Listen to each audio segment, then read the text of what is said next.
to the news. I'm EU.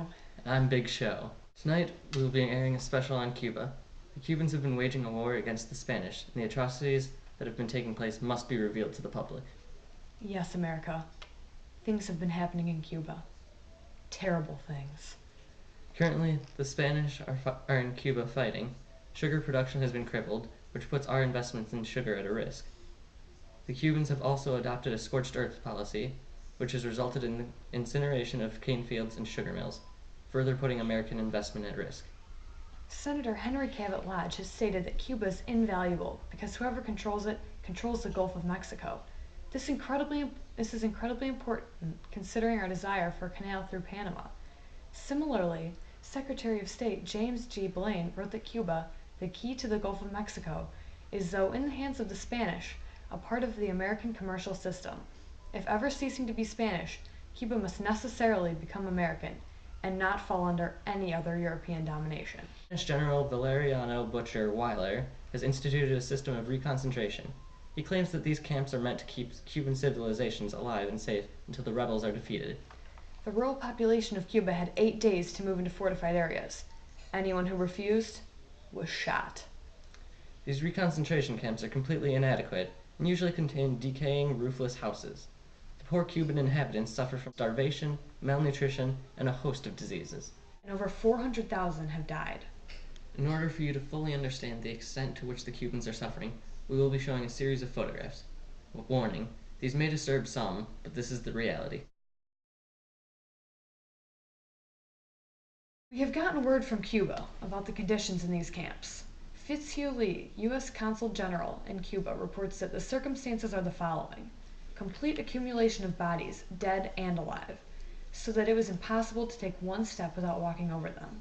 The greatest want of cleanliness, want of light, air, and water. The food lacking in quality and quantity, that what was necessary to sustain life. From all this, we deduct that the number of deaths among reconcentrados has amounted to 77%. As you can see, the Cubans need our help now more than ever. Now, we'll be switching over to the JCAT. I'm reporting from Havana Harbor down in Cuba, where the USS Maine blew up last night. Originally, the Maine was sent to Cuba for the protection of American interests to show American concern for Cuba's stability. The Spanish obviously viewed this as a threat and destroyed the ship with a submarine mine, as reports have indicated. Captain Sigsbee was aboard the ship when it happened. He says, "It was a bursting and crashing roar of immense volume, largely metallic in character. The electric lights went out. Then there was intense blackness and smoke. We've received word that the death count is up to 266 men. Americans have begun to chant, 'Remember the Maine, to hell with Spain.' We must do something before these Spaniards take on any more American lives. The Spanish must pay for what they have done." Thanks, JCAT. It's hard to believe that the Spanish could stoop so low. The Spanish have sunk the Maine and forced Cubans into deadly reconcentration camps. But that is not all they have done. The Spanish minister in Washington, D.C., Enrique Dupuy de Lome, has written an unflattering letter about President McKinley that we are about to make public. I happen to be fluent in Spanish, so I have been able to translate the letter. De Lome writes that McKinley is weak and a bidder for the admiration of the crowd, besides being a would-be politician who tries to leave a door open behind himself while keeping on good terms with the jingos of the party. This is the worst insult to the United States in its history. This letter has become a national scandal, and the public is incredibly upset. It's just another reason Spain deserves to be punished. They're causing nothing but death and destruction to American and Cuban life and property. Now we will be interviewing Jose Marti. He's known as the father of the Cuban Revolution. Hola, señor. ¿Cómo estás? Me gusta su bigote.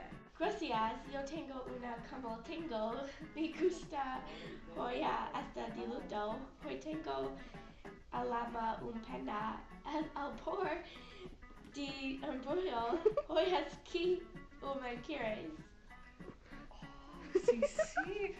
Respira de ese humo, amargo de su Dios, y desde que fuiste, yo solo tengo la camisa negra, porque negra tengo en el alma. Yo por te pierde la calma, y casi pierdo hasta mi cama. Come on, baby. Tigo con dismula, tengo la camisa negra y debajo tengo el defanto. No me gusta americano. Well, that was Jose Marti. As you can see, he's not a fan of the Spanish either. Now that we have thoroughly examined the situation in Cuba, we have come up with a plan of action that we believe the United States should follow.